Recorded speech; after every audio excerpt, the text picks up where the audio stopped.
We are live. Hello. So Everton and Arsenal have just finished their game. It's finished 1-0 to Everton. And I want to talk about both teams, particularly Arsenal, because I mean, they had dominant possession tonight. They had more shots than Everton. In fact, I will get the exact stats up right now for you. Right here. Arsenal. I probably should have come prepared. Arsenal versus Everton, 1-0. Before we talk about the stats and all, let's talk about Baird Leno. Oh my God, what is he doing? I think it's official now that Ben Leno has to be released from Arsenal or sold or whatever. He is shocking. That ball's going nowhere near the goal. It's going nowhere near the goal, and he somehow let that trickle in. It's ridiculous. So Arsenal have had 14 shots compared to Everton's 8. Arsenal had 3 on target compared to Everton's 1. That one didn't even score. 59% possession and 91% pass accuracy. And 7 corners. They were completely dominant as opposed to Everton. And yet, nothing. Still ninth in the league. Everton goes 6 points ahead of Arsenal.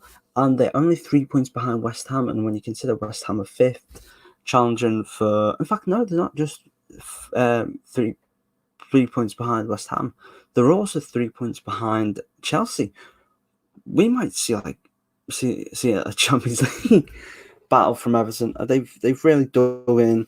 They defended well towards the end, and I think Ben Godfrey is maybe not yet, but very very soon deserving of an England call up. He has been such a strong defender, and on a night where he's stuck with Yerry Mina, who I don't rate, he's got no Michael Keane. He showed up. He showed up, and he's a quality defender. He was an absolute bargain of a buy, and I think Everton are going to benefit from having him in the long run.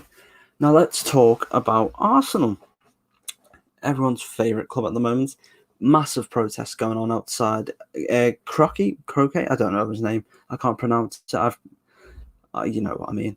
He, all the fans are outside screaming his name. Kick them out, kick them out. And even during the match, the CEO of Spotify has announced that he wants to buy Arsenal. He see that as an option. He's a fan apparently.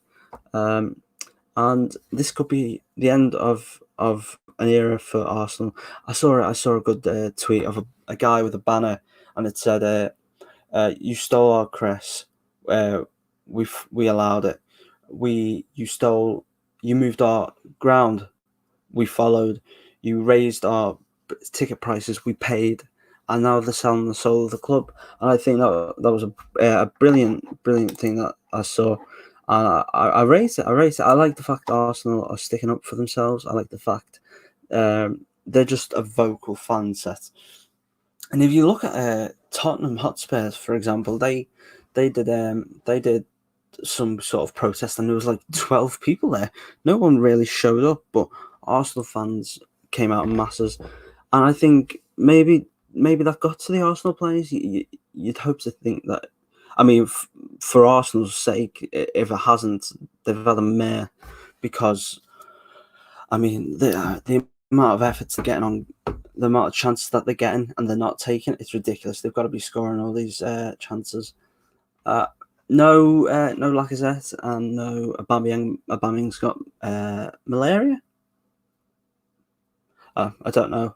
All I know is Sharon Cole had malaria at one point. Lacazette got injured in the last game. I don't think Nketiah's ready or just good enough in general.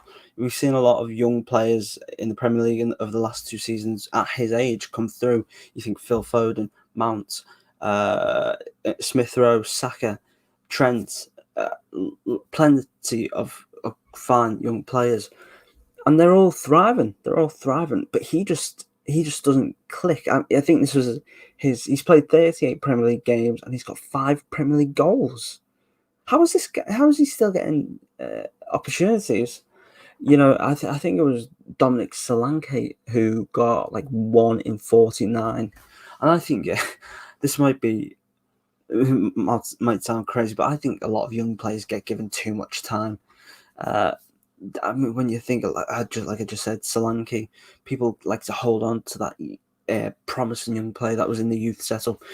when you go 10 games without a goal in your first 10 games, you're pretty much saying goodbye to the Premier League. They need a new striker. I don't know if they get rid of Aubameyang. If you are an Arsenal fan and you're watching, let me know. Do you get rid of Aubameyang? Because, I mean, he hasn't bagged the goals in this season. Lacazette has played well. Who could they bring in? They could bring in Danny Ings, maybe Callum Wilson.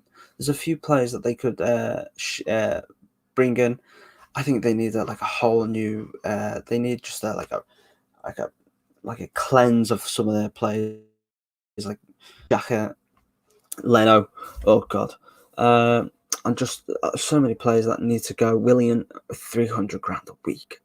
That's genuinely more than I will ever get in my lifetime. 300 grand a week, and that's more. And I think I'm a better footballer. Putting that out there, I'll work for it. Give me grand a week. Give me £400 a week, and I'll do better than what he does. He just sits on the bench. He sits on the bench, comes on for 5 to 10 minutes at the end, does absolutely nothing. All the way to the bank. All the way to the bank. I could do that for less than 500 quid. Genuinely. Mikel Arteta, sign me up. On behalf of Everton, though, they've scraped this result out, of course. Calvert-Lewin's not banging in the goals anymore. That's concerning, I'd say. I mean, where do Everton go after this? They've got about 6 games to go. They look like they're going to get Europe. Tottenham don't look like they're going to get it. West Ham have fallen off. I think Europa League is a very, very big chance for Everton, and I think that really solidifies them as like a big club in the Premier League. Of course, they're a big club. I mean, like this team, because they don't come with the esteem as the other big clubs, despite having the past, the history.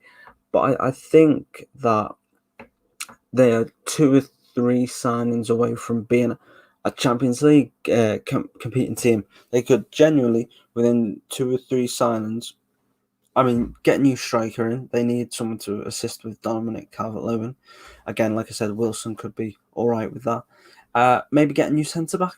I'm not bought on Keane and Mina. I think they're good centre-backs. I just don't think they've got the ability to go further than what they are. Maybe Tarkowski. Is he better? I kind of feel as if he's better. Lewis Dunk, Dan Burn, maybe. A few good players.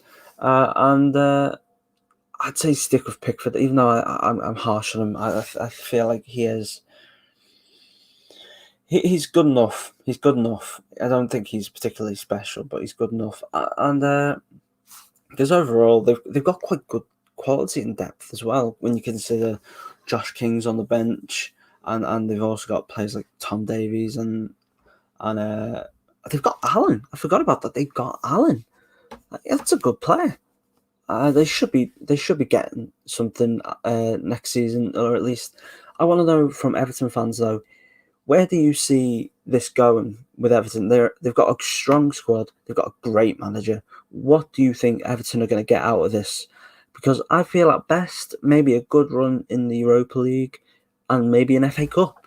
I feel like that's a semi-decent managerial career. I mean, if you that's a good result for Everton, and if he does that, and then Everton, of course, go into their new stadium on the Albert Dock, which is going to be brilliant. Let's be honest, it's going to be very American, which I'm not a fan of, but it could be huge for Everton, and I think over the next 10 years we're going to see them really compete, not just for Champions League, but maybe even for titles. That's just my opinion. If you did like this little stream, this you might be watching this after. If you did hit the subscribe button. It's at the bottom. Look. Oh, wait, hang on. See that? Listen. Subscribe to the channel for more football content, and watch some of our previous videos. And I'll see you very soon. Oh, and like the video, mate. Have a good night. Arsenal fans, you're gonna need it.